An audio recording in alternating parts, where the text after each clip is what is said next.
Les portes coulissèrent maladroitement sur leurs plaintes usées, emportant dans leur élan un sale nuage bresson chargé de particules fines. Je toussais. Mon petit corps en croissance était normalement interdit à ces endroits malsains. Une farandole de néons luisants perçait le smog halluciné. Je sentais là le poids pétrifiant de la jungle urbaine, un immonde labyrinthe dépotoir. Les plaques nominatives y avaient disparu, indicibles sous l'amas de pollution. La seule signalisation qui reste, c'est les flaques d'eau sur le bitume. Sous un rideau de gouttelettes, elles clapotent entre elles des secrets généreux, parcourus tendrement de fines vaguelettes, le reflet des infinis brûlants. À vrai dire, j'avais aucune idée de là où j'allais. Je me contentais de flâner entre les minces ruelles de ce quartier pourrave. T'avais, de temps à autre, quelques passants qui me dévisageaient quand, par malchance, j'entrais dans leur champ de vision oblique. Faut dire qu'à vue de nez, comme ça, l'indice moyen de leurs abscisses, c'était plutôt 1,60 m. Curieux comment les sales murs s'effritaient au contact de leur corps frêle et usé. Attaquée par l'érosion d'une foule chagrinée, la rue s'était recouverte d'une écume triste. Les bas-fonds, c'est aussi un souffle fantomatique, une épaisse nappe de bruit blanc impérieuse qui balaye les hémisphères. Soudainement, un raclement de gorge résonne au fond de la brume. Si on tend l'oreille, l'écho criard d'une quinte de tout vous remonte les cristaux et souffle le brouillard suffocant, dévoilant un pauvre cyborg anéanti. Le sourire de cet homme, assis à même le sol, n'était plus vraiment quelque chose. Il semblait figé dans un espace intérieur où la faim et le temps présidaient au sommet d'un vide. Sa tête énorme, pourtant discrète, se penchait légèrement pour saluer les passants.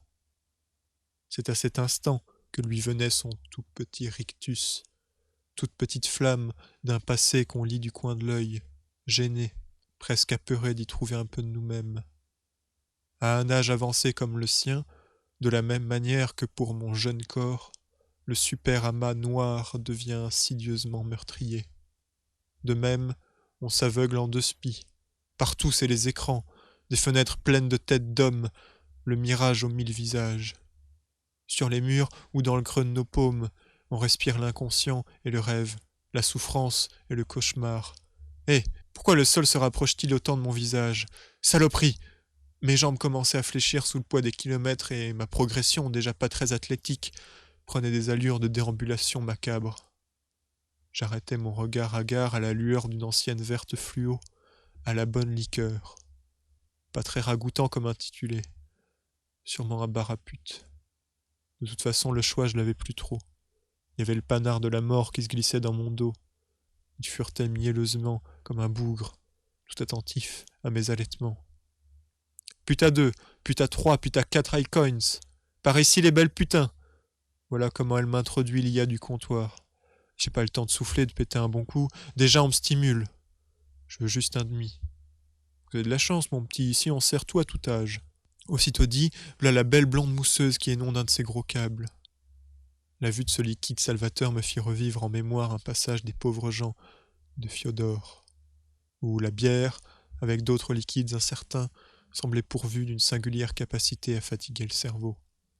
De cette altération découlaient quantité de changements comportementaux, pour la plupart risibles et destructeurs. On me servit la bière avec une paille, et pendant que je la sirotais pépère, Highbook me surprit d'un nouvel arrivage mystérieux. Ça recommence, les inédits. Je le supprimais sur le champ. J'avais dit « Plus d'ennui pour moi, j'en ai assez !» Le titre eut à peine le temps d'illuminer ma perspective holographique. Sa police blanche et sobre parut le temps d'un éclair. Le livre de l'intranquillité. J'élevai un peu la voix. « Garçon, encore un demi !» Ça coulait à flots dans mon gosier, des torrents de blondeur et de sang exquis.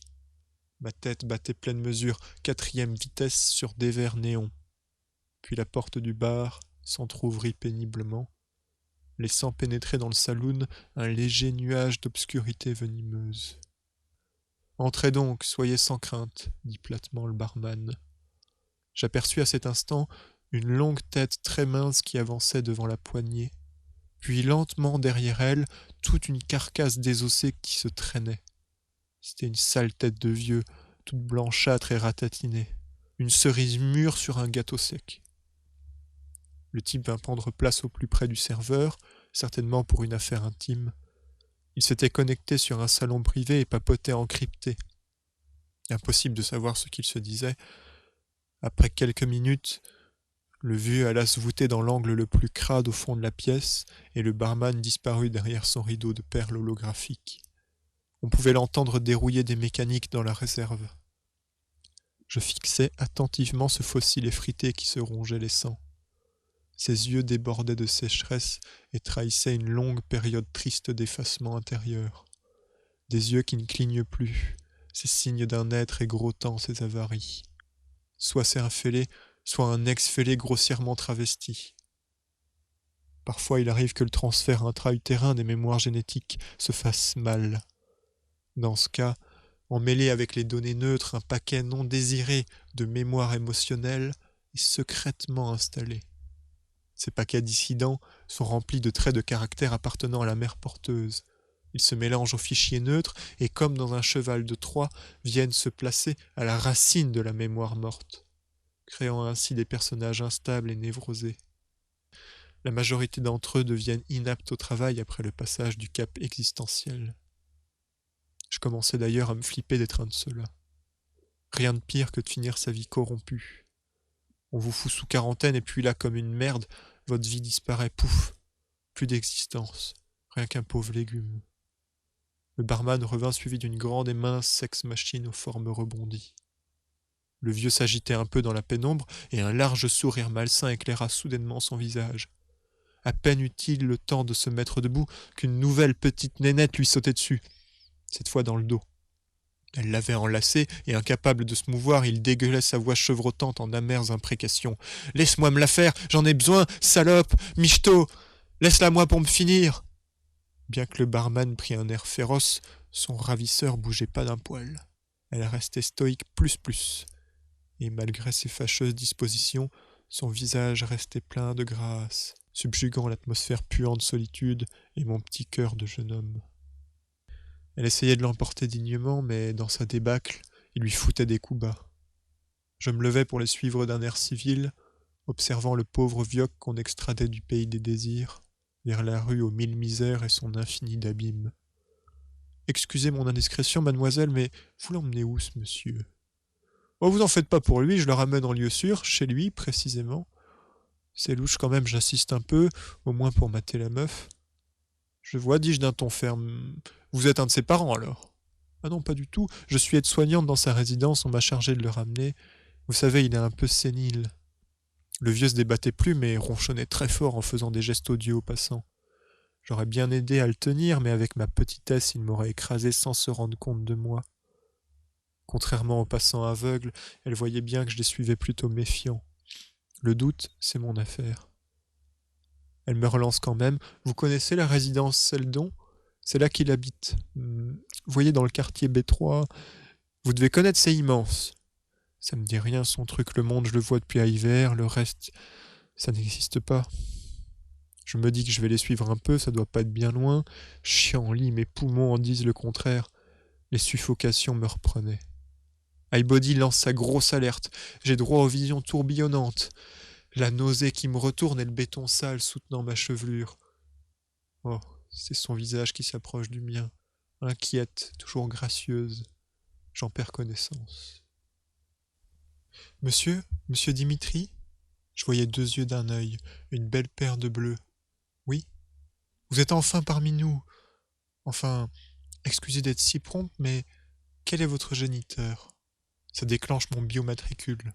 Je suis la propriété d'Apple, embryon développé en palier C par la mère porteuse 4759.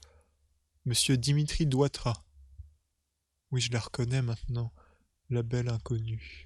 « J'ai cru que vous ne reviendrez jamais. Vous êtes à la résidence Seldon.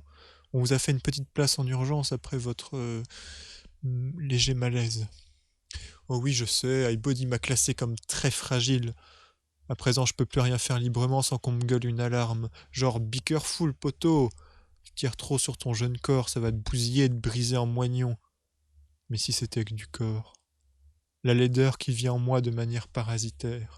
C'est le fruit d'un état permanent d'emprisonnement entre tous les plans de l'existence, bloqué, coincé au centre d'une vie jamais lassée d'écraser tout ce qu'elle contient pour en faire un jus de choses si aride que la laideur s'y déverse éperdue, rafraîchissante, toute puante à la face même des nouveau-nés.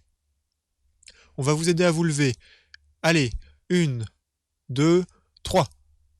Terrible, effroyable douleur pleine de mollasse. Je me sens fragile, perfide, ineffable. Je vois que la pièce est vraiment miteuse. Il y a une pauvre plante verte plutôt jaune qui s'affaisse au-dessous d'une mappemonde poussiéreuse. Il y a aussi un grand robot aux yeux vitreux, un vieux modèle tout rouillé sous sa blouse blanche. Il me tend sa main féreuse cachée d'un gant blanc. « Bonjour et bienvenue dans mon service. Je suis le docteur Alvin, modèle 3e génération. C'est ma collègue Karine, ici présente, qui vous a sauvé la vie. Comment dire, assez frais. Sympa Karine, une ange gardienne dans le fond diffus. J'aimerais solliciter votre attention sur ce point. Nos devis peuvent parfois atteindre des sommes plutôt conséquentes. Et bien que je méconnaisse vos rapports avec Karine, j'ai pris soin de transmettre la facture à votre employeur. Miséricorde. Le sort s'abat donc sur ma chétivité. Steve Jobs est mécontent ici-bas.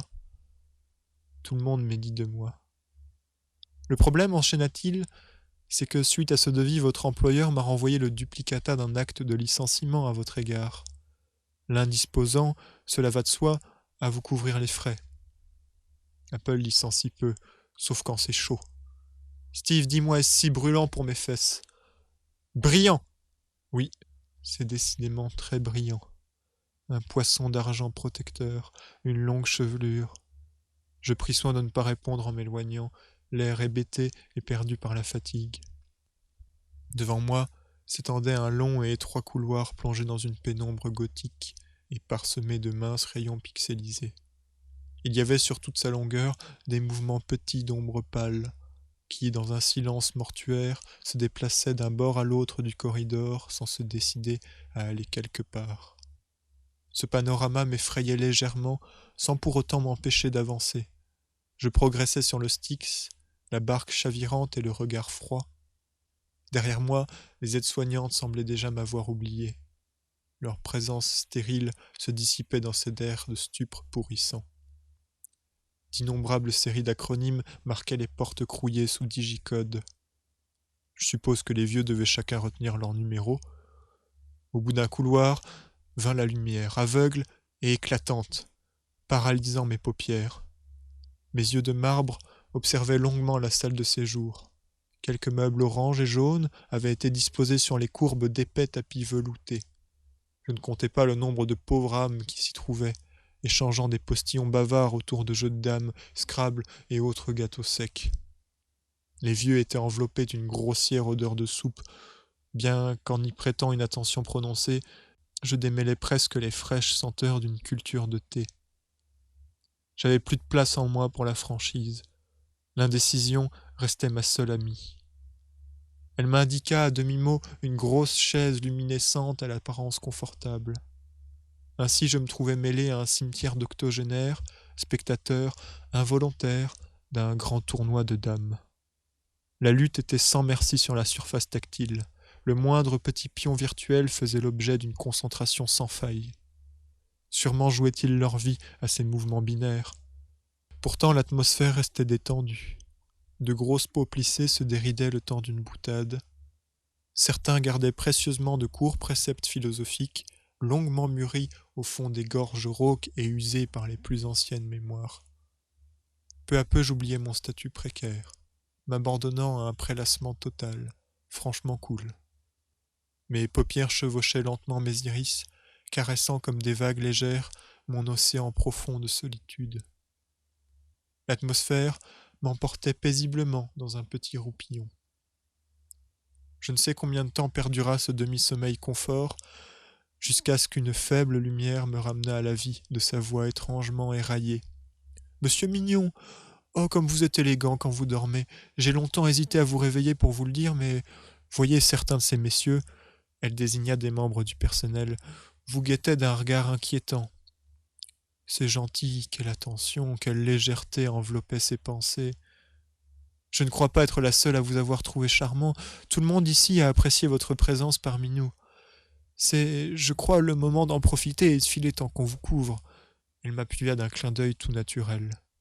J'observais un peu son grand visage marqué par le nombre des années, et bien que je remarquais toutes ces disgrâces, c'est éclatante que m'apparut sa vérité humaine.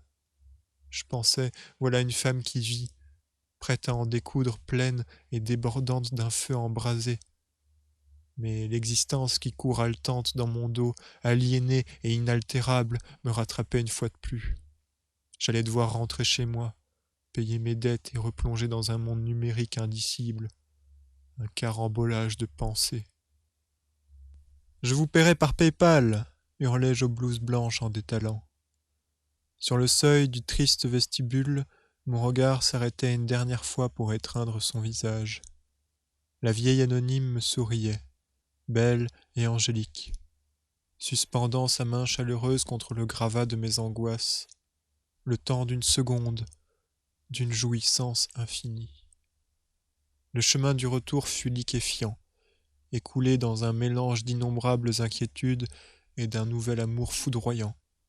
J'étais apathique en chair et intérieurement volcanique.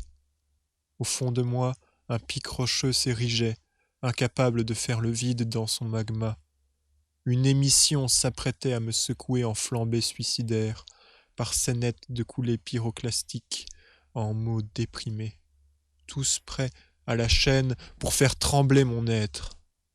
L'autre ne me forcera plus à être ce quelqu'un dont il a besoin, ce quelqu'un d'autre. Va chier, Apple. Je ne suis pas une fonction, ni un bit, ni même une variable. Je suis un cri qui luxe l'épaule. Ce soir, avec elle, dans mes songes, je pleurerai des larmes blanches, sèches et tranchantes. Mais la foule me regarde étrangement. Apple a peut-être donné mon signalement aux caméras. Moi aussi je vous vois. Machine aux millions d'yeux. Seulement, où que je tourne la tête, je ne perçois qu'un éternel reflux de souffrance chimérique. Hé, tes mains un peu, censeur machine. Partout où j'irai, j'évacuerai sans cesse ce liquide impur qui coule dans mes veines. Je ne sais faire que ça, et je n'en veux plus pour vous. Tari, le ruisseau souillé, noyé dans un abysse sans issue. Alors oui, vive ma mort, et que je ne vous trouve plus jamais en moi auprès de la seule chose qui différait de votre vide monde, l'unique raison de vivre d'un sémaphore consumé, le monde infini que j'abritais et qui s'éteint aujourd'hui.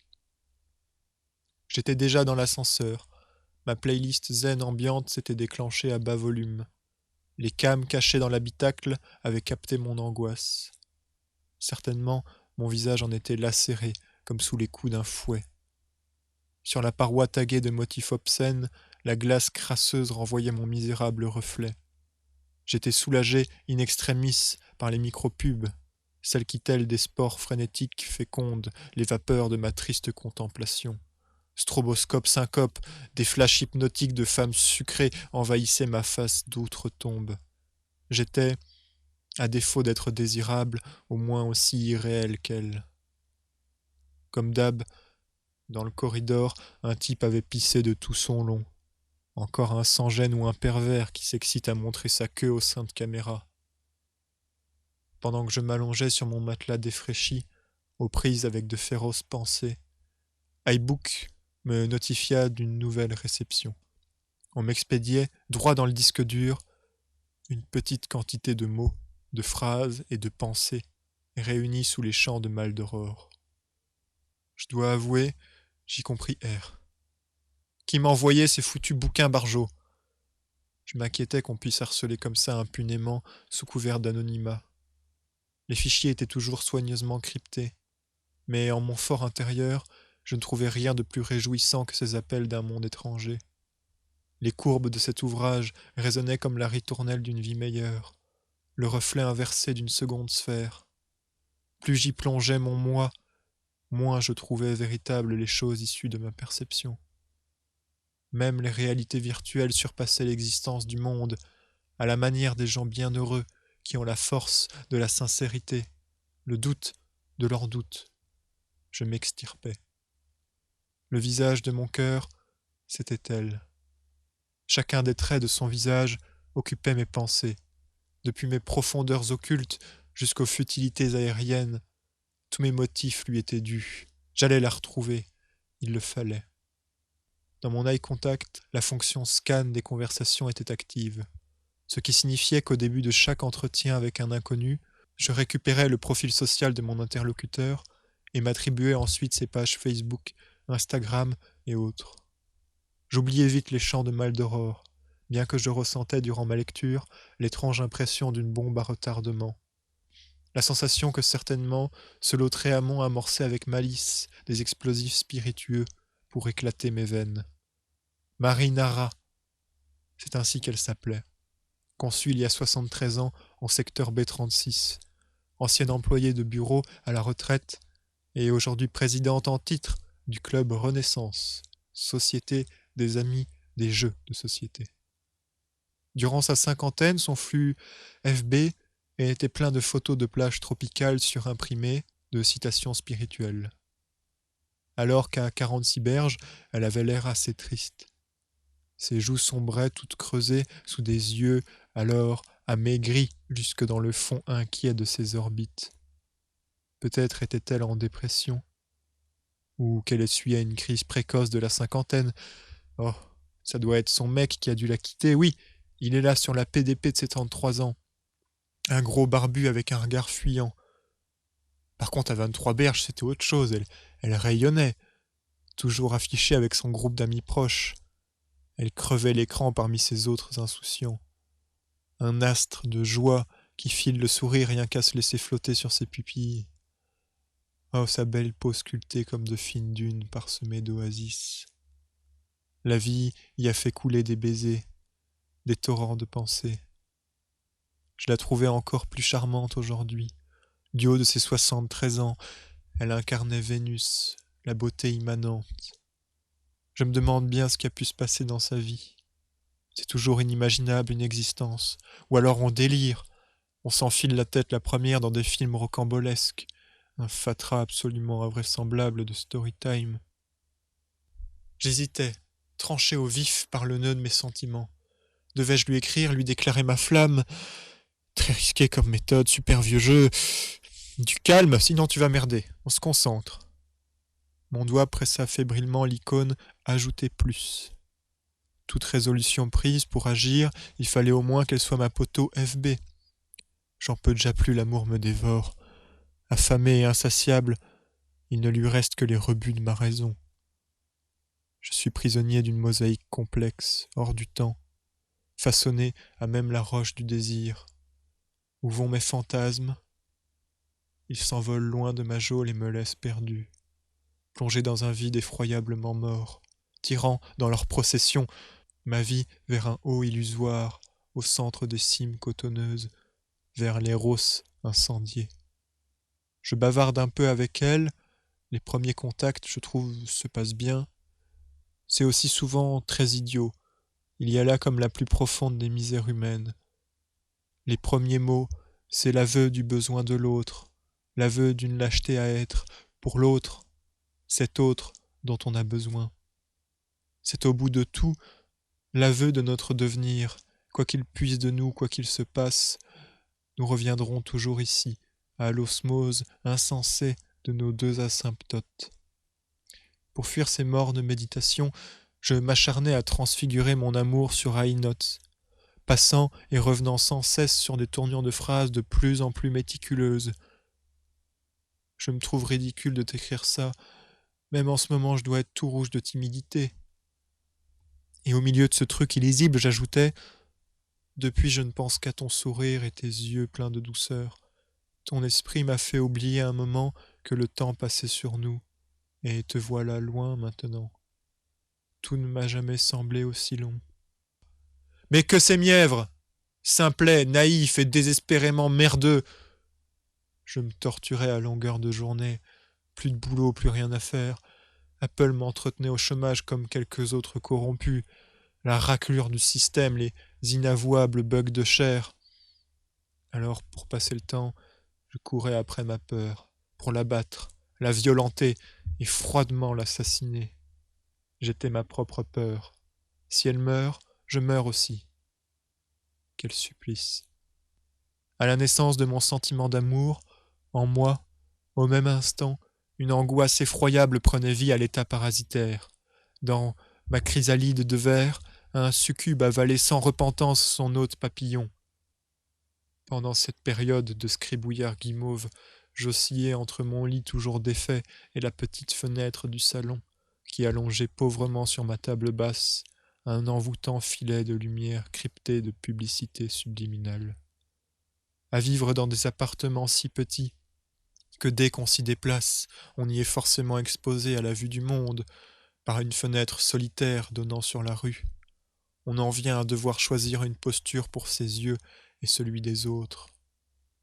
Si, au moment où l'obscurité commence à envelopper les courants d'air froid et la pluie gelée qui bat le béton, une ombre des hauts étages tire son rideau comme pour se cacher, ce n'est pas là qu'il faut prêter attention.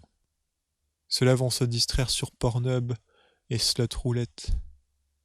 Regardez plutôt les masses immobiles qui se tiennent muettes et dressées devant leurs carreaux, tout en vous fixant intensément, comme si vous étiez l'objet animé d'un live Twitch top tendance. À cet instant, quand vous aussi vous regardez l'autre silencieusement, avec cette paire d'yeux inhumains et révulsés, le partage devient total. L'un dans l'autre, vous devenez l'observateur et l'observé, les vaincus de l'intimité, le vil murmure des morts dans leurs tombeaux. Je sais d'où ça vient, la rengaine qui mine les solitaires, l'habitude qui peu à peu tapisse les êtres aimés d'une épaisse couche de douleur. C'est le fruit trop mûr des sentiments délavés, vus et revus d'un même regard qui s'affaisse sous l'ignorance de l'autre. Il y avait une chose que je n'avais pas encore essayée. Certes, les jeux vidéo m'avaient hypnotisé bien des fois. Mais quitte à tout perdre, je voulais mourir en béat désincarné. Dans la zone Le Carré, il y avait de la poudre, des bonbons et plein de gouttelettes. L'App Store était si verrouillé que le seul moyen de se procurer des expériences VR dissidentes, c'était d'aller les acheter en anneaux SD, de mano à mano. Transaction fluide pour produits intraçables et anonymes. iBody m'interdisait strictement toute prise de dérivatifs en dehors des prescriptions automatisées. Pour les bien portants, paraît que c'est juste une recommandation. Moi, je pensais plus qu'à le domsos, fils de pute. J'étais déjà loin de la probité, pétri dans le limon mécanique. Apple m'offrait plus qu'une issue, l'illusion. D'amour et de paradis, d'un bouquet final embrasant les vagues nocturnes, j'avais fini par nommer la vie d'un seul mot, Apple.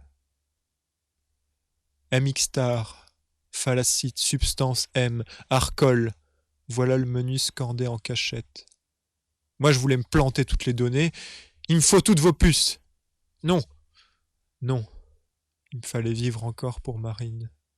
Mon exorde dans la drogue, je le voulais tout doux, rikiki, moins qu'une peccadille. Allez hop, je glisse sous les bulles d'hydrogène, la foule emmêlée des petits couloirs rougis de puanteur. Il y a ici des barbus, des maigrelets. J'en croise des presque plus jeunes que Wham. Ils sont pas en état. Les os au-devant du sang, où qu'a fini leur peau. Fondue, pâlie, elle réfléchit la mort, mon reflet. Oh! Qui je vois là-dedans? Rien. Son père. Un faux corps. Allez, j'en veux pour 20 balles de chaque. Hep, sur un autre ton qu'on me redresse. Ici, je suis pas chez moi. Les gorilles robots font pas dans la dentelle. J'évite les acrimonies. Quand même, ils se calment à la vue de mon cabas. Je sors les bifetons, c'est leur tranquillisant. Faites teinter les pièces, chers compatriotes. Au fond des cœurs, ça rouille en grand bruit. Sourds, oui. Restons sourds, nul ne pourra plus nous faire chier. Aveugles aussi, c'est pas mal. Fini les brimades. Tout le monde médit de vous un plan SD. Votre choix, le suicide silencieux, à tâtons dans la cave de l'esprit. On murmure à peine, s'il vous plaît, rien qu'une dernière incandescence. Voilà, c'est fini. Je me pose à l'appart, pas parano, j'ai brouillé les pistes sur le chemin. Rue X32, boulevard B12. Les cams me référenceront pas comme j'y vais jaja. J'accélère, les marches molles s'étranglent sous mes pas pressés. Si on apprend en sécu que j'ai commencé la drogue, c'est fini les allocs. Je croise une voisine, c'est pas celle du palier. Je la reconnais quand même, elle me crampe les tympans d'un bonsoir métallisé. C'est la sextoy du vieux au 114e, elle a morflé. Un câble lui pend de dessous le genou. Le vioc doit être un de ces BDSM finis. L'OS de sa putain est pas fait pour relever mon angoisse, mais ces données ont quand même pu être transférées dans le grand registre. Chiant-lit. On reste sur ses gardes. La parano, ça vient après la prise. Les choses se bousculent. Une fenêtre s'ouvre dans ma descente infernale. Voilà le visage de Marine qui me passe en full screen. Elle me téléphone. Je me dégrouille pour rentrer et causer au calme. Salut Marine, ça va? Mon iVox grésille, englué dans la rougeur d'une saturation chevrotante. J'en sais jamais rien de comment entamer une conversation. Mon vocodeur sonne faux, toujours. Elle me parle et j'entends dans sa voix son grand sourire édenté. Si tu veux, on va à une fête ce soir, avec les potes de la résidence. Par contre, faut se mettre sur son 31. Ah oui, oui, oui, bien sûr. Où c'est? Je me trahissais de plus en plus. Mon taux de sudation devenait critique. Connecte-toi sur ton private parties et cherche Marine XX47. C'est le compte avec le fond rose. Ajoute-moi et on se captera dans le lobby. Ça marche. Bisous. À plus. C'était la première fois que j'allais m'immiscer dans une soirée intime.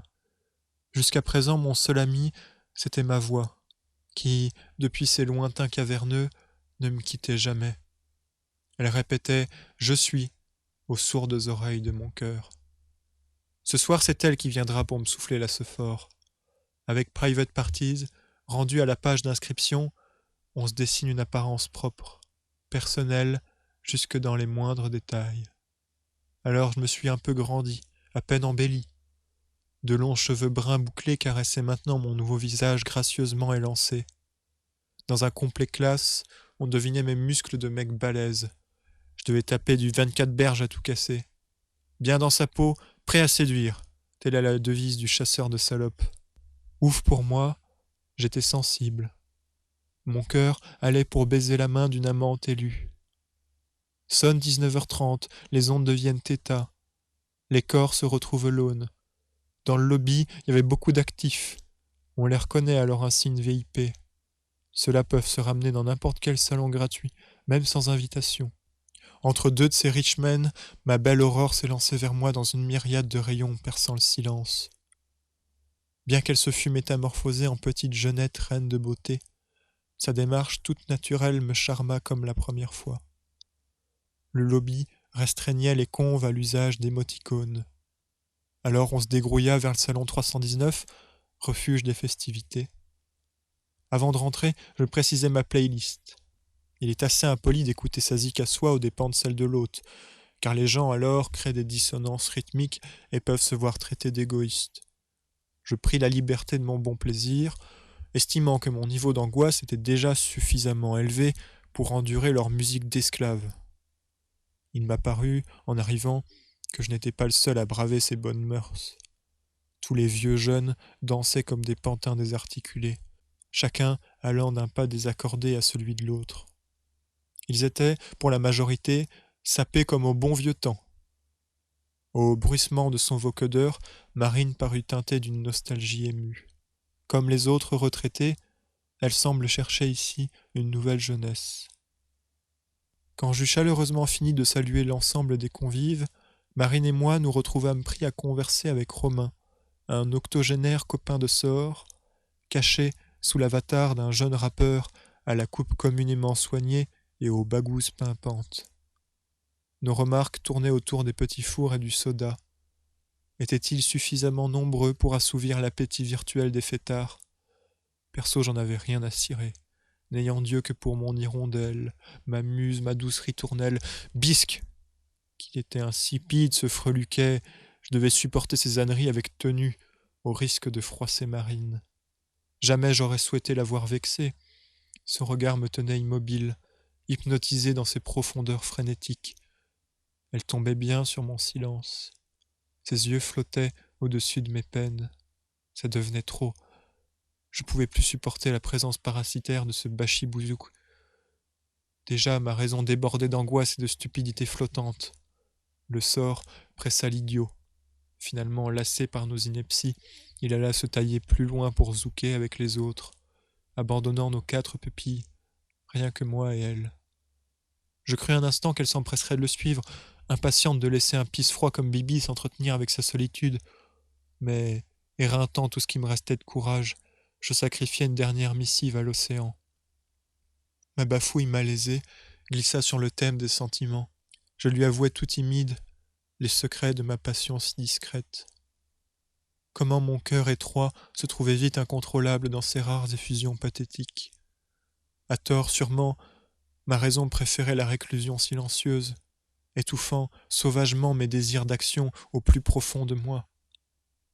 Elle me répondit d'un air naïf qui me fascina par son détachement. Je crois que c'est grandir émotionnellement que de se libérer des peurs égoïstes. Boum! Je pris sa vérité en pleine gueule, touché au fond, presque KO. Il y eut comme un silence flottant entre nos têtes feutrées. Posément, elle m'expliqua avoir vécu une longue partie de sa vie privée de relations, à l'ombre des plaisirs simples. Elle s'abandonnait à ses peurs profondes, les invisibles geôlières d'une prison d'artifice. Sa tête chavirait en ptyx bordant comme pour éprouver ma fièvre de crush. À cet instant, ma passion pour elle fut si grande qu'il me fallut fuir une imminente implosion. Ouam le pulsar, je me débattais dans un vacarme intérieur, carbonisant les milliers de mots détenus entre mes lèvres. Mon vocodeur bugua étrangement, rompant de quelques un silence qui devenait insoutenable. J'étais à mon tour pris par un élan tout à fait inhumain de honte enduite de remords. J'allais, déserteur, pour sauver mes derniers espoirs, danser 2-3 mesures avec les autres retraités. Je fis pas long feu ce soir-là, préférant vite m'échapper de ce baloche qui me noircissait l'esprit. J'entrevoyais en chacune des chimères ridées un rival potentiel alléché par ma désertion. Oh ça! Ils furetaient diaboliquement pour aller la pécho, ça fumait dans leurs yeux sucrés. Oui, j'étais inquiet comme Jaja. Il me fallait retenir leur visage pour plus tard, au cas où je devrais les déceler sur cette offre Facebook, éplucher ses notifs, chacune allant de son cum probable. Quand même, un peu, je lâchais des boutades pour faire rire l'assemblée, puis entre 2 éclats de rire, je me déconnectais. Mon casque était trempé de sueur. Dans le log, j'appris qu'iBody avait maintes fois menacé de me kick par mesure sanitaire. AVC et mort foudroyante, tout le tralala. Maintenant, c'est certain, mes jours sont comptés. Tic-tac-cloc, l'étrange impression basse à mesure, au rythme du condamné ayant à peine vécu les saisons d'un insecte. Le temps d'un jour à peine, passe une mince lueur, puis la médecine s'accorde. Vous êtes offline, Dimitri. Quelque chose me refuse l'extinction. Le ciel me ravive. Voilà les rayons empaillés qui me dictent la syntaxe de ce naïf madrigal. Les débuts sont délicats. Je n'ose me relire et pourtant j'hésite. Une poussière s'amoncelle au-dessus des nuages. Je me trouve ridicule de t'écrire ça. Depuis, je ne pense qu'à ton sourire et tes yeux emplis de douceur.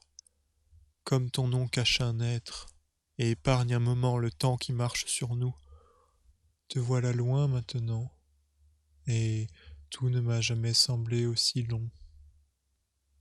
J'observe, impuissant, ces forces qui me renient et dissipent mes illuminations. Celle qui est prise de regards souriants et de temps libre s'assoit sur le mou de mes yeux. C'est sûr, je l'enverrai jamais. Je suis qu'un con prisonnier d'affreux plus fort que moi. Tronche de cake! Brise-burne! Les rêves, c'est bien plus agréable. Rien n'y presse. Tout roule, dérive calmement. C'est ma came rêver. Pour pas avoir à vivre, au fond, c'est plus simple. Peut-être faut être zinzin, mais c'est plus douloureux aussi. Je compte plus les heures qui me balayent à coups d'aiguille. Toc toc, anéanti, rompu par tous ces débris de corps envoûtés. Je me désincarnais. puis vint d'une contrée absente, juste pour ma rencontre, une chose si proche du néant qu'on la croirait inexacte. L'ineffable particule jura de me tirer de cette catatonie, sortant d'un moi des forces d'outre-tombe. Mon message, longuement pesé et en apparence bien heureux, fut pourtant écrit d'une main tremblante, troublée par l'inspiration du mot mort. Je t'aime, voilà comment j'aurais voulu écrire les choses, juste pouvoir lui faire sentir le rien, pour elle, pour quelque chose. Mais rien ne suffit à ce monde. Il faut toujours se décarcasser, gravir des monts d'aiguilles, parés d'existence insubmersible. Elle gratte tout le ciel d'une main apeurée, pour l'amour, pour elle. C'est drôle cette conversation qu'on a eue tout à l'heure sur les sentiments. C'est que j'aurais voulu te dire plein de choses, mais que j'y arrivais pas, va savoir pourquoi. Mince, zut, flûte. Je crois que je pense encore comme un idiot. Je m'en veux de ne pas t'avoir dit comment. C'est que je vois pas le temps passer quand t'es là. Tu me parais si gentille, pleine de douceur, drôle, ivre de choses qui se perdent chez les morts-gens. Si tu me voyais écrire ça, tu me trouverais rouge comme une tomate. Rien qu'à te regarder sourire, ça me rend heureux. En fait, au fond, j'espère que c'est pas trop idiot comme message. Tu vois, je sais plus trop quoi penser. Je suis un peu maladroit. Tu es adorable. Elle le lut, au dire de l'accusé de réception, le lendemain, tard dans la matinée. Pour éviter l'angoisse de sa réponse, je me suis cloîtré dans le dehors, déconnecté 3 jours de suite. Le monde extérieur était devenu plus accueillant que mon intérieur. Cette infinie prison de fer noir, à la fois bourreau et supplicié. Quand je désigne le monde extérieur comme le dehors, c'est cette surréalité vomi par l'infâme que je veux dire, cette collection de songes plus vivante que la moindre chose pourrie du monde véritable. Ma chère et tendre réalité virtuelle. Grâce à l'IVR, le monde n'est plus seul. Les choses, avec le temps, deviennent ce qu'elles paraissent. La réalité se meut en illusion, pendant que, dans son dos, la magie joue parfaitement le rôle du réel. J'appliquais sur le teco d'iBody, juste en dessous de mon coude, les quelques puces que j'étais allé acheter dans les blocs. Je fixais les 4 petits nano SD dans son panel, et il cessa de fonctionner pendant 2 secondes. Le big blackout. Puis vint la lumière et le reboot d'iOS qui m'abandonna cruellement à une nudité primaire. Mes applis retrouvèrent leur place sans encombre, rien ne semblait avoir changé. Il me restait plus qu'à enfiler ce bon vieux casque et à m'installer confortablement. Je songeais, avant de me lancer dans la drogue, à ce qu'elle signifiait pour moi en cet instant, dans l'idée que peut-être à ma redescente, j'adopterais un jugement différent. Incarné en scarabée rose, l'icône du jailbreak entamait sa fanfare. « Le cirque est en ville !» répéta 2 fois la grosse voix grave, puis une musique sirupeuse s'élança en do mineur et s'allongea lentement pour redevenir l'étrange voix grave de l'exorde. « Le cirque est en ville !» répéta-t-elle pour conclure. Chut. Je me trouvais transporté à vive allure dans une longue boîte toute ferrée. Il n'y avait ni ouverture ni lumière, rien que les passagers silencieux qui brillaient dans leur individualité. Comme les flammes d'un chandelier, ils se balançaient au rythme de la machine, toujours plus rapide. Le temps, avec eux, s'accélérait dans une frénétique marche arrière. C'était maintenant le petit jour, l'heure de l'oraison funèbre. Son ombre s'ébranlait sur les rochers, happé par les vapeurs d'essence. Contre le sol, un visage immobile transpirait quelques gouttes de rosée. Il était terriblement tôt, et même le soleil encore timide restait figé de cristal, incapable de réchauffer le cœur des plus durs. Quand cela cessera, se répétait-il couché sur le gel. Bientôt, soufflaient les passants ingrats, oui, très bientôt, et ses yeux déjà clos se scellèrent à jamais, figés dans les lacs gelés d'argent. Chut. Du chant tristement qui s'étire, dans leur voix, leurs soupirs, poussaient des yeux incongrus aux façades bétonnées, Pris dans une roue d'argent, je clignais moi aussi d'un seul œil. Ô paupières aléatoires au champ de visage, que vos envols ensemencent bêtement mon regard. À l'orée des balcons, au fond du gris vif, le rayon rose empoigne mon front. L'homme, alors, chante à tue-tête, ou bientôt, dans la rue, un autre le rejoint. Leur solitude étoilée s'estompe dans la nuit, laissant l'éclat d'une foule de désirs trembler sous des vapeurs indistinctes. Ce sont des visages ingénus, de tendres jeunes femmes à jamais indécises, accrochées aux souvenirs comme de l'âge parasite. Sous des caresses à la gomme, mon être s'effaçait, fondu en page blanche. La respiration, la remontée, me voilà comme ce vieux trébuchant sur l'escalator, au pied des murs qui s'affaissent au sein d'une même poussière. La dégringolade, humelle, insensée, quand vint une dernière fois son corps céleste. Sur sa main, les motifs de son regard, j'ai vu la multiplicité du monde m'emplir d'amour. Le trip résonnait sa fin lente et douloureuse, crachant les mots tranchants du véritable. Le ressentiment, c'est pour les merdes. Oh, désolé, je vais mettre un peu de temps à te répondre. Il faut que je mette mes idées en place. Putain, ça c'est chiant. Ça veut rien dire, ça tracasse, ça tortille les phrases qui sculbutent dans les méninges. Mon âme, elle s'éparpille, émiettée comme débris, pauvre résidu de ma mémoire héréditaire. Il suffit d'une femme détestable pour qu'un homme les déteste toutes. Je pleure chaque fois que cesse en moi l'envoûtement du cosmos, qu'emporté au plus haut point d'omniscience par son principe circulaire, mon esprit se décroche et se délivre en lames perlantes. Un père porteur, mes amours, mes amis, coule, s'étiole sur ma nouvelle peau éthérée. Elle traverse lourde, longtemps, pour le reste des illusions, ma vie en rond. Les pubs qui cinglaient l'obscurité de mon exiguë chambre à coucher savaient insidieusement analyser mes séquences émotionnelles. Sûrement qu'elles avaient dû y trouver bien de la merdasse, parce qu'elles projetaient que des postures érotiques. Deux morts vivants qui se kiffent, grosses tablettes de chocolat et petits bonnets baies, le tout saucissonné dans un câlin gracieux. Ça marche, ça stimule ma breloque minuscule. À mon âge, la bite, ça marche pas normalement. Il paraît qu'il faut attendre 12-15 ans pour prétendre devenir donneur de sperme. Les mères porteuses, elles étaient attendues aux alentours de la vingtaine. Ça m'empêchait pas. Je me branlais vivement en pensant à ce mec joyeux, si sympa, qui est en couple avec une superbe meuf trop drôle.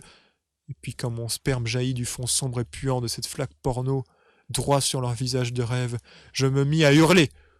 Moi, l'inexistant, celui qui est tout ce que vous souhaitez que je sois, le produit, l'indifférencié, le remplaçable au pied levé. C'est quand même moi qui crie du fond de l'âme. C'est Wham qui jouit sur vos récompenses chimériques. C'est tout moi, partout. Je suis maintenant en vous, j'aime ça. Dans le fond noir, la joie abîmée, ça résonne, mon cri en écho. Paf, sur les parois souriantes. Rien ne sort. Tout se retourne contre moi. Ma vie est-elle celle d'un muet qui aurait quelque chose à dire? Ça va plus. Ma conscience succombe toute humide sur les mollets pimpants de la passion. C'est pas la raison qui me perd, mais l'amour qui me fait perdre la raison. Parfois, l'homme n'a rien d'autre à offrir que sa chair éphémère. Ce jeune qui fait attention à lui dans la glace le matin, sur ses snaps la journée et en rêve la nuit. Cette fille qui croit beau son sourire en PDP, sa jupe courte de soirée et ses rêves la nuit. C'est pas grave. La chair qui dépérit reste la plus belle des offrandes. L'humilité propre d'une petite vie. Moi, amoureux? Certainement. Mais déjà l'essence se consume en larmes bleutées. C'est torturant l'amour virtuel. Je peux pas résister. Faut passer et repasser ses photos de profil, épier les identifications sur ses couvertures. Chaque publication, hop, au peigne fin. Son image en moi devient celle des réseaux. C'est comme son profil que j'adore maintenant. Oh voilà, elle m'écrit. Après un silence insoutenable, je me dis qu'enfin ma solitude est terminée, que l'ineffable page blanche, fil de notre conversation, va se noircir d'un flot amoureux. Mes high notes que je peux plus voir en peinture vont laisser place à une correspondance infinie de sentiments naïfs. Certains le savent, Au-delà du bien et du mal, quand il n'y a plus que la page à gratter, on la saigne. Autrement, c'est impossible. Au bas du vide, j'observe ces 3 petits cercles qui ondulent comme des vaguelettes. Sous ses doigts agités à l'écran, elle compose une réponse millimétrée. J'attends, en scrutateur de la rive, l'horizon des événements. Hey, ça roule, Dimitri? Avec tous les amis de la résidence, on s'est longuement concerté, et en fait, on a tellement kiffé ta présence parmi nous, tu nous as beaucoup touchés par ta situation, qu'on a tous fait pression sur la direction pour qu'il te propose un poste. Bon, pour l'instant, tu serais aide-soignant, mais c'est juste pour le début. Après, si tu t'en sors bien, qui sait ce que l'avenir nous réserve. Sinon, pour ton petit message, je me disais que du coup, on pourrait en papoter de vive voix pendant ton boulot. Bisous. Marine et toute la clique. Voilà comment le désespoir s'inverse et devient le modèle d'un idéal. Ma polarité avait changé. Mon cœur battait comme jamais aucun kick n'aurait pu le faire. Grave, fort et résonnant jusque dans mes artères, vibrant de son sang à elle. Je ne répondis pas, préférant me présenter dès demain comme un vrai grand. Rasé de près, j'avais sorti pour l'occasion mon veston sombre que je mettais jamais à cause des rougeurs qu'il infligeait à ma peau, jeune et fragile. De toute façon, c'est pas pour une journée que j'en sortirais gâté. Il fallait qu'il me trouve nickel, auquel cas je reverrais plus ma jolie. L'innommable cauchemar. Pour aller à la résidence, il n'y avait pas des masses à marcher, pourtant mon corps chétif s'y usait vulgairement. Il fallait reprendre ces petites ruelles implacables, perpétuellement sinistres. C'était déjà que la 2e fois, mais je sentais bien la routine s'immiscer comme une crasse dans mon crâne. La garce, elle muse un peu plus à chacun de mes pas. Ma tête devait rester fixe, figée à l'idée de sa délivrance. L'entrée dans la résidence, discrète entre 2 vieux immeubles couverts d'annonces érotiques, était soumise à un digicode. C'est pour ainsi dire mon premier jour, et je ne me souvenais de rien, surtout pas du code que la petite infirmière avait entré. Je sonne. C'est Dimitri Douatra. Un type me répondit à travers l'écran rayé. Oui, bonjour Dimitri, nous vous attendions justement. La porte coulissa rapidement et j'entrai dans le long corridor sombre et puant l'eau de javel. C'est le patron lui-même qui m'accueillit. J'eus le temps de le voir arriver. Il se mouvait comme une ombre claudiquant au bout d'un chemin tortueux. Ah Dimitri, quel plaisir de vous revoir. Vous êtes bien remis depuis la dernière fois? Une ritournelle hypocrite trottait dans ma tête. Ça chantait en chœur. Que dirait un type avenant? J'empruntais son ton chaleureux. Eh bien, j'ai ma petite santé. Et vous, monsieur, enfin, docteur? Le con. Voilà l'imbécile en personne. J'oubliais tout. C'est docteur Alvin, mais appelez-moi Al, c'est plus sympa. Son terne visage angulaire de robot usé me paraissait complètement stérile. Il devait sûrement être un des modèles les moins aboutis de sa génération, ce qu'Apple réserve aujourd'hui aux rejetons et autres produits périmés. Si ça vous dit, venez dans mon bureau, nous discuterons plus à l'aise. Vous voulez un café, un verre d'eau? Je le trouvais bien poli le tas de ferraille, mais non merci. Pas de liquide, sinon je vais trop me pisser. Son bureau, d'une petitesse presque comique, sentait affreusement le renfermer. Il n'y avait ni fenêtre ni ventilation. Les seuls mouvements d'air se contenaient à l'ouverture de la porte, déplaçant une sale masse puante dans le corridor déjà pas très frais. On aurait dit qu'il cachait quelque chose. Il devait se faire des sessions VR en réseau pirate. Prenez place, je vous prie. N'ayant aucun besoin de s'asseoir, il se posta comme un piquet en face du seul siège passablement rembourré qu'il m'indiquait du doigt. Je vais essayer d'être concis. Comme vous devez le savoir, puisque vous êtes là aujourd'hui, j'ai récemment autorisé les résidents à satisfaire leur élan d'enthousiasme à votre égard en vous écrivant une missive. Pour ne rien vous cacher, j'ai été dès le départ très réticent à cette idée, mais avec le temps, vous comprenez, ils ont été très persuasifs, je dirais presque révoltés. Alors j'ai accepté. Bien sûr, moi, là, devant vous, je vous assure avoir fait mien leur enthousiasme. Au fond, j'attends presque autant que les résidents votre intégration dans notre équipe. Alors c'est vrai, vous commencerez à être soignant et je crois deviner ce que vous pensez en cet instant, mais vous savez, j'ai dû légèrement pousser les meubles pour vous. Ici, finalement, c'est pas si mal, on se fait vite un amour des petits aléas de la vieillesse. Enfin, vous verrez ça par vous-même. N'est-ce pas, monsieur Douatra? Oh ben, c'est tout vu, mon con. Oui, je file au taf direct. Je lui exprimai mon empressement à commencer. Il se leva et me tendit un vieux torchon grisâtre. Voilà votre blouse. Pour le badge, Karine va l'imprimer d'ici peu. En attendant, faites-vous connaître à ceux qui n'ont pas encore eu vent de votre arrivée. Il me glissa ce que je crus être un clin d'œil. En d'autres circonstances, cet entretien m'aurait désespéré complètement des conditions de travail sous-jacentes. Mais qu'on se le dise, j'en avais rien à foutre. J'allais choyer ces gens pleins de pellicules et de couches souillées. Je les trouve adorables quand ils sont flasques et décadents. La vie pue avec eux, mais la vie sourit en secret. Je voyais Marine en d'autres yeux, et même au-delà, les radieuses éclaircies d'une mort calme et anémiante.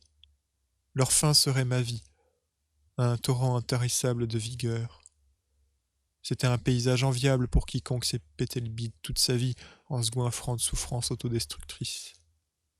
Mais ces vues morbides échappaient à Marine.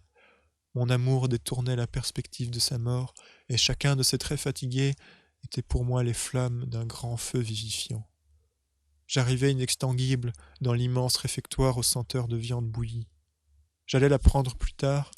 Tout ce qui se mange ici doit être concassé ou liquéfié. Pas de solide pour les bouches impuissantes. Le mobilier y était jaune zébré, et les chaises d'une forme courbe s'adaptaient à la physionomie des dos voûtés. Ce mauvais goût charmant donnait un style insolite à la dégaine du mouroir. Une pauvre lumière, émise depuis des néons insensibles, allait mourir lentement contre les motifs abrutis qui tapissaient le sol carrelé brun pâle. Je remarquai les petites enceintes bas de gamme qui avaient été disposées au-dessous d'un poster de berger belge en chien de fusil. Les repas devaient être souvent bien silencieux, et je comprends que l'animation clownesque ferait aussi partie de mon job. Au fourneau, je rencontrai Inès et Georges, les deux auxiliaires chargés du concassage. Officiellement, il fallait les appeler responsables du service restauration. Mes couilles. Ils devaient simplement surveiller le lave-vaisselle et les broyeurs, ou parfois, si le cœur leur en disait, s'assurer que les tables restaient propres. À vue de nez, Georges devait faire dans les 4-6 ans. Physiquement pas mal, sa petite coupe blondinette devait sûrement émoustiller Inès, la quadra encore bien conservée et qui dandinait chaque fois son tablier comme si c'était une mini-jupe. Les quelques vieillards pervers que je devais rencontrer n'arrêtaient pas de fantasmer sur elle. Pire, ils se fagotaient entre eux des ragots sur ses liens avec Georges, toujours à l'affût de nouvelles stratégies pour les surprendre à forniquer. Je saluai le duo sympa en me dirigeant vers le salon. À cette heure où je faisais ma première visite, les résidents se trouvaient tous agglutinés dans la salle de repos. Objectivement, en dehors des heures de repas et de sommeil où chacun allait se retirer dans sa chambre, on ne pouvait les trouver qu'ici ou aux chiottes. Il n'y a nulle part où aller. La résidence est une prison palliative avec une ambiance de motel. Quand les IVR sont confisqués par l'équipe médicale, et ça arrive souvent quand les vieux perdent les pédales sur des serveurs officieux, la foule décrépite s'accroche à quelques jeux de plateau miteux, source intarissable de commérages mâchonnés entre les quintes de tout. Comme un frix qu'on exhibe, ma déambulation attirait des regards insistants. Des têtes brisées sous le poids des perfus attelaient leurs yeux secs à surveiller ma bonne tenue. Était-il si bien, finalement ? Certains doutaient franchement. D'autres, plus sympas, m'interpellaient tout sourire. « Le voilà enfin, notre petit Dimitri. Oh, le beau garçon !» Et alors que je reconnaissais quelques attitudes familières dans l'assemblée, et que je m'empressais d'aller les saluer, mes pérégrinations allaient toutes secrètement à Marine. Je la trouvais nulle part. Elle pouvait être n'importe où dans ce dock à épave, évanouie dans les beautés naïves du temps, amollie à coups de cartes et de pions damés. Peut-être qu'elle siestait simplement. Je songeais à sa chambre. Quel était son numéro ? Il me le faudrait. Ces pensées m'accaparaient méchamment. J'essayais de garder bonne figure. On se ressaisit. Hop ! Je m'inventais une probité nouvelle. Ne pas pâlir d'imposer le respect de ma fonction comme un populiste exemplaire saurait le faire. Saluer, sourire et faire des compliments pleins de promesses. Les vieux se régaleraient. Moi aussi. Ils sont beaux assis en pause dramatique. On entend les cantates du binaire dérouler leurs variables sur ces milliards de démodex locataires. Divine comédie humaine. Un rabougri jusqu'à l'os, plutôt fantasque, m'agrippe prestement la manche. « Wesh, Dim, tu te trouves bien arrivé ?» Quelle étrange phrasée. Il a le teint si blanc qu'on pourrait le confondre avec la lumière. Oh oui, c'est charmant par ici, et puis votre compagnie me fait chaud au cœur. Ses yeux brillants se grisèrent à mes mots étourdis. Et comme fâcheuse réponse, une averse colérique s'annonçait sur son front plein de plis. Pourtant, il souriait. Ah oui, je vois, ouais. Tout le plaisir est pour nous, on te kiffe, Dim. Sa voix n'était que volupté et douceur. Son idiome m'embrassait tendrement, alors qu'au dehors sa peau sifflait la haine pour moi. Étrange personnage, il s'appelait Ron. Je m'assis à côté de lui et nous commençâmes à causer de rien. Profondément rien. Et comme nous ventilions la pièce avec nos futilités, il me semblait qu'à chacun de nos échanges, il s'introduisait lentement au cœur de mon moi. C'était une horreur de sensation, l'aigreur d'un ravin abrupt et déchirant de mimiques sauvages. Il me perçait, me foutait à poil tel l'analyste. Je coupais court. Voilà Marine qui entrait dans la pièce en écartant sur son chemin tout le régiment du troisième âge. Tout se recentrait, les choses atteignaient leur but. Elle me remarqua à l'intérieur d'une microseconde, où ses yeux frappèrent sur moi comme la foudre, avant de reprendre cruellement son tour des salutations. Semblable à un timide imposteur, le regard fuyant s'imagine icône de la drague. Il fait semblant de ne pas dire les choses, qui, au fond, explosent et s'entrechoquent comme les brûlures d'une effusion magmatique. Une rose bonbon, revenant sans cesse au même état d'âme, la femme se trouve une forme au contour adouci, et sans que l'on puisse trouver les choses différentes, un mouvement s'exerce sous la nuit noire. La douceur prend vie, le vent se met à rire, et les tombes à frémir. Le temps se fond, et la beauté délivre son regard illustre, invitant les hommes à baiser l'infini, le diamant de silence. Steve Jobs l'écrit si justement en chapitre 16 de son iBook. Jeune mère et grande sœur au regard plein de pèlerinage, sultane, princesse de démarche et de costume tyrannique, petites étrangères et personnes doucement malheureuses. Vous donnez à l'homme l'essence de ses illusions. Et je vous aime, illusion forte, cruelle. On ne peut se détacher de vous qu'en refusant l'existence. Alors je l'accepte. Je la souffre, vivant. Je me consume et j'attends qu'elle daigne me checker. Wesh alors, elle va pas me foutre un vent. Ce serait trop dur, pire qu'un vu indifférent. Si quand même elle s'approche, sa bise effleure poliment les joues du voisin. C'est mon tour.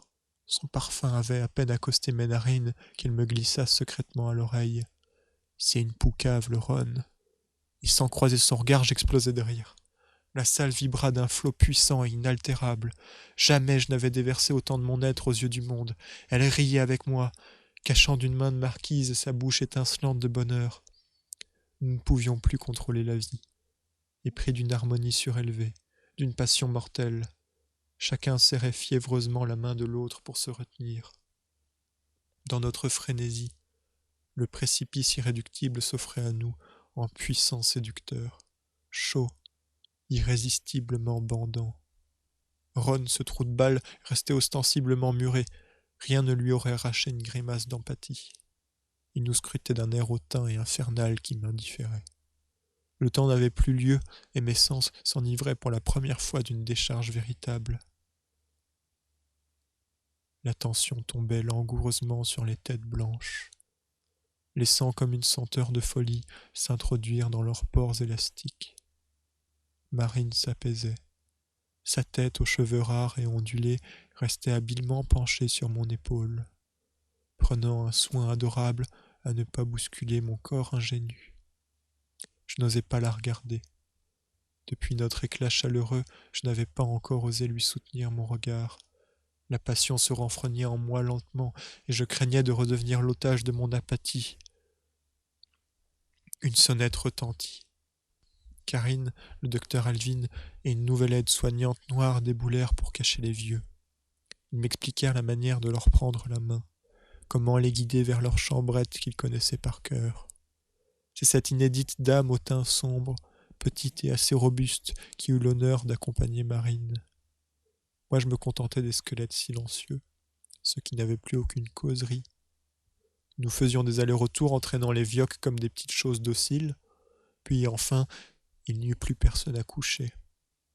Le docteur Alvin s'approcha de moi pour me présenter Félicie. C'était l'aide-soignante que je ne connaissais pas. Elle avait l'air discrète, enchaînée mystérieusement à sa fonction. Elle disait rien. Et, comme pour briser la glace, le docteur s'empressa de nous inviter à la réunion d'équipe. Cette nuit même, dans un bar VR. On se confirma nos identifiants, et pendant qu'il nous accompagnait dans la salle du staff, pleine de casques usés, j'en profitais pour lui décrire mon enthousiasme à l'issue de cette première journée.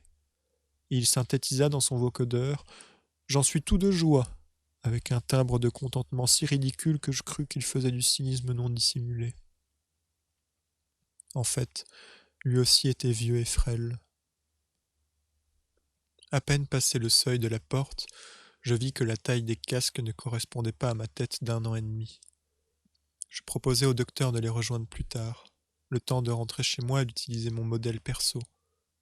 Il fut un peu gêné d'avoir oublié mon corps d'Apollon et approuva ma suggestion en se confondant d'excuses. Le bar est sous réseau privé. Sol et murs sont en parquet. Leur rainure transporte du néon bleu cobalt. Au plafond, des cornes de cerf tournent sur elles-mêmes, diffusant dans la pièce une épaisse flamme héliotrope.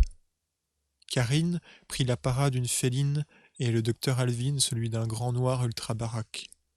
Ils finiront par baiser violemment contre le bar. Moi je tape la causette avec Félicie. Elle me dilapide des calembours à s'en retourner l'estomac. Ça enchaîne grenadine sur grenadine, et finalement on s'écoute plus, chacun skéblo en monologue inattentif. N'empêche qu'on se bidonne.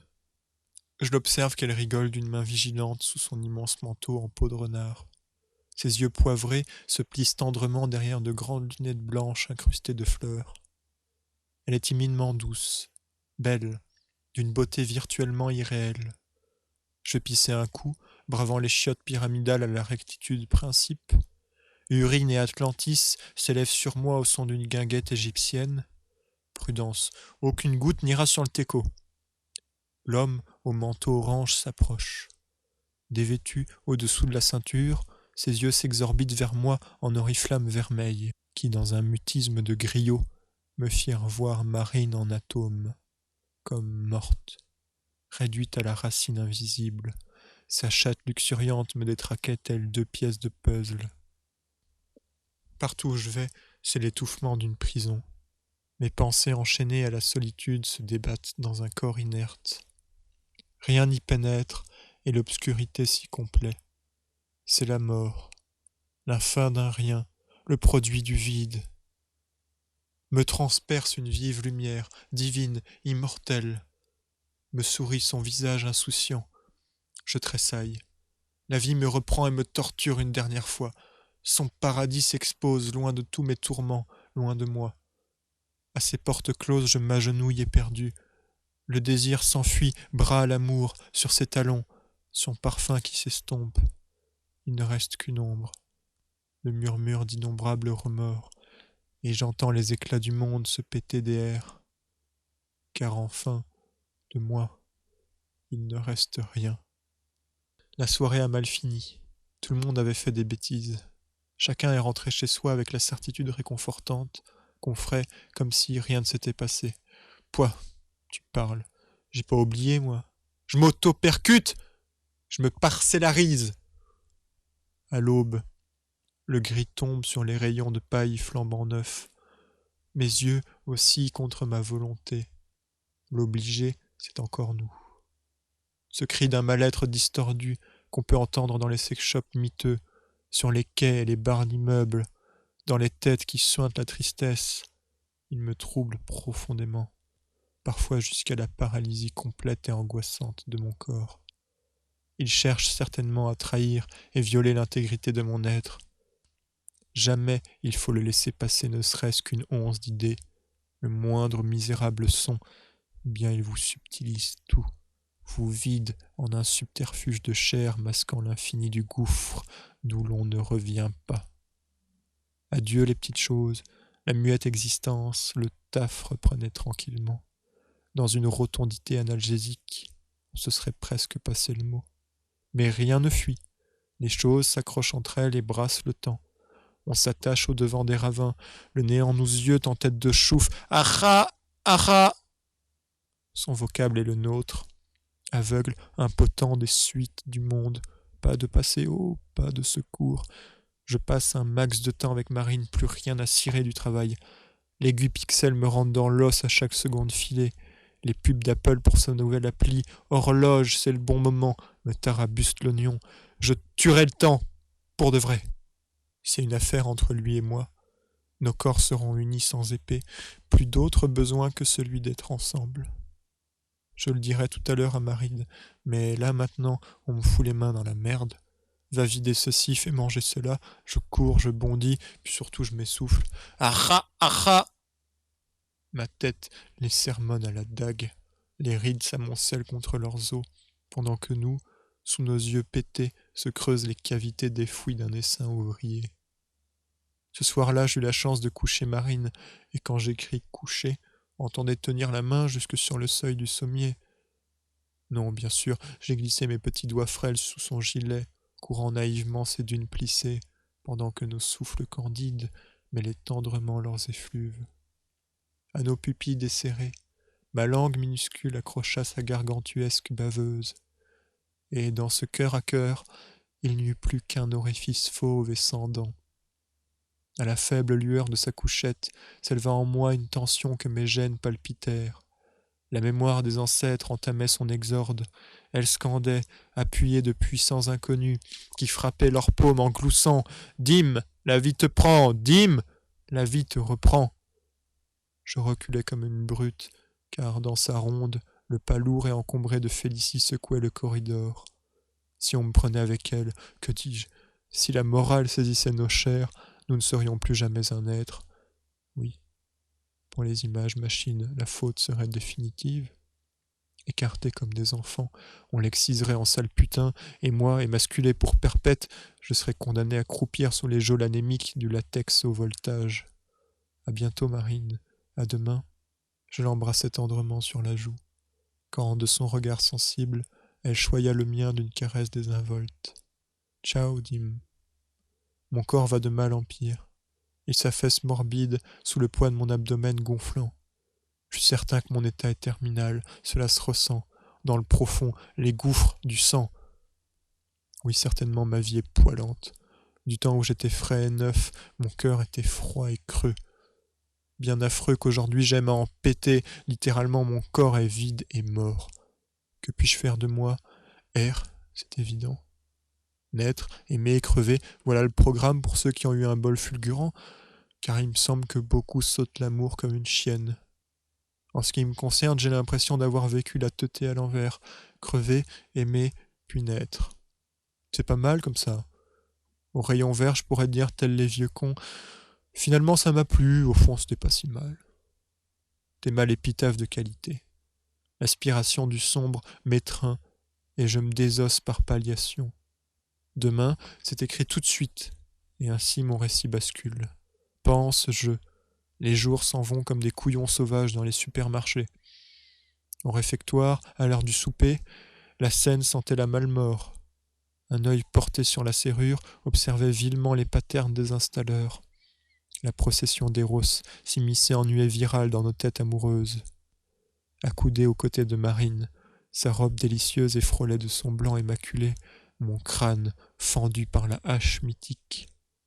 Je lui donnais doucereusement la béquée sous le regard glouton des rapaces spectraux. Ma petite gosse désaltère et moi je sue l'indissociable.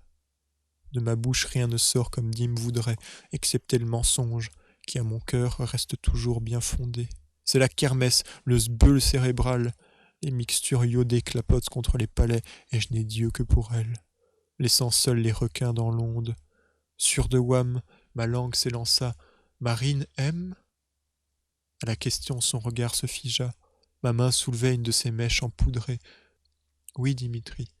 Du fond des choses, les sentiments me portent vers toi. Je te kiffe comme Never, comme Jaja. Son vocodeur souriait un arc-en-ciel exalté. Les mots foulant mes papilles s'exclamèrent d'un même souffle. Si la connerie vient du con, vous êtes les reines du monde. On était MDR. Que la mouflette me conchit si à cet instant mes battements n'allèrent pas au 7e ciel. La certitude m'incarnait. Ce soir nous allions conclure et dénouer l'intrigue. Avant de quitter le banquet, je passai délicatement mon bras dans le sien, et avec une galanterie sincère nous entamions l'ascension du paroxysme sensible. Ceci fait, nous ne formerions qu'être. D'un ton acerbe, les abysses quémandaient la mort derrière mon Ève sous-marine. Mais leur fosse élimée s'éclairait prestement sous l'amour. Plus de peur, plus de rien que l'un. Mon microchibre à demi bandé frôlait ses lèvres sèches, écluses d'un oasis édenté. Pour gravir ma taille, Marine dut fléchir en gymnaste les maigres articulations usées de sa carcasse. Ses voûtes gothiques craquelaient en mugissant des lyrics d'amourette. Oh mon dîme, oh. J'atteignais les 5 centimètres en pleine cadence, arpentant de ma peau imberbe son pubis aux neiges éternelles. Nous embrassions la douceur immanente. Puis vint le climax, et ses allaitements dangereux. Son high-body entrecoupait nos sorties chancelantes d'alertes inhumainement électriques. L'orgasme remontait son cœur comme le monte charge, lentement, d'une élévation vibrante et assurée. Bientôt idem, je ne pourrais plus me retenir. Dans mes minces bourses molles, un tumulte magmatique dévastait ma conscience. Une liqueur séminale atrophiée, privée des vertus que l'on sait, bouillonnait en moi comme sous le feu ardent d'un incendie. Presque sur le seuil, j'aperçus comme dernière instance ses yeux vissés aux miens, prêts pour l'éternité. Je révulsèrent, nous jouis. Ces liqueurs immaculaient la voûte céleste, faisant de nos corps inertes la porte d'Elvire, les arlésiennes Champs-Élysées. La mort, c'était finalement pas comme je croyais. J'avais été libéré de mon enveloppe putride à l'instant T. Malheureusement, ici haut, Marine n'était plus à mes côtés. J'ai pourtant senti qu'elle avait succombé à la même seconde, dans ce même orgasme. Nos mois passaient au souvenir. Viteuf, le sol s'éloignait de ma vue comme un flot ininterrompu de connaissances qui me portait hors des attractions terrestres. Plus rien ne m'incarnait, et pourtant je devenais de plus en plus chose, de plus en plus tout. J'ai toujours aimé m'imaginer la cause de ma mort et l'ultime image que graverait l'épitaphe de mes pensées. De ce côté, mon existence semblait une chose interminable, comme si les mots transcrits ici n'auraient jamais de fin. Sus aux points finaux. Alors, je l'avoue, c'était pris d'inconscience que le moment fut venu, et quand mon corps est passé de l'autre côté, j'ai souri. Mon hypothèse devenait vérité, mon être flottait, écarté de la matière, si haut dans le ciel, jusqu'à cet endroit où autour du je ne se trouvent que les milliers de points lustrant le néant. Le mouvement n'y ralentissait jamais. J'étais pris dans une cadence cosmique sans direction, vacillant dans un bal étoilé de cercles qui transcendait la nuit et rappelait au vide l'éternité de mon existence. Sans fin ni commencement, loin des ancrages de la vérité, dans une région où bien peu de choses peuvent dire « je suis », tant l'espace est plié d'inconnus, je me suis trouvé là. Sur l'opacité des formes et l'embrasement des astres, rien qu'un visage invisible câliné par le néant de face fondue. La mort, ce starting block m'avait giclé au quart de tour. J'accostais l'aimable Augustine aux cratères indécis, quand la vie, par son éclat, subtilisa ma conscience. En orbite sur maman, la pupille nocturne, je murmurais des épîtres au présent. Dans son parfum, les mots se dissipent et partent luire au soleil. Sous son charme, nos souvenirs se consument et périssent. C'est le temps intimé par le vide qu'une chatte miaule dans sa prison dorée. Le temps, cet enfant qui m'étreint et presse à mes tourments l'essence des poussières perdues. Wesh, Proxima! Canis Majoris me salue, et ma tête tourne. La glossolalie me reprend. Sur le seuil des abîmes s'étalent invariablement de tristes allées, venues par le gris pour mordre nos visages d'acier. Y flotte sous le silence un nuage de larmes, père de la tempête et des souffles invisibles. Trouve-moi, dit le nuage, et avec moi ce que j'abrite en mon sein. Né du magma, ce feu devenu lumière, doucement, hors du temps. Un chuchotement s'envole dans l'assemblée. Voilà la brume qui se lève enfin à nos yeux souriants, dans un arc-en-ciel déversé par millions d'avenues. Mars dénude ses courbes, fière et chaste. Elle inonde de son sang mes pupilles avides d'univers. J'exulte. Ces menstrues célestes m'enivrent. Dimitri n'est plus qu'un souvenir, atomisé dans l'insondable. Ciao poto, adieu la terre.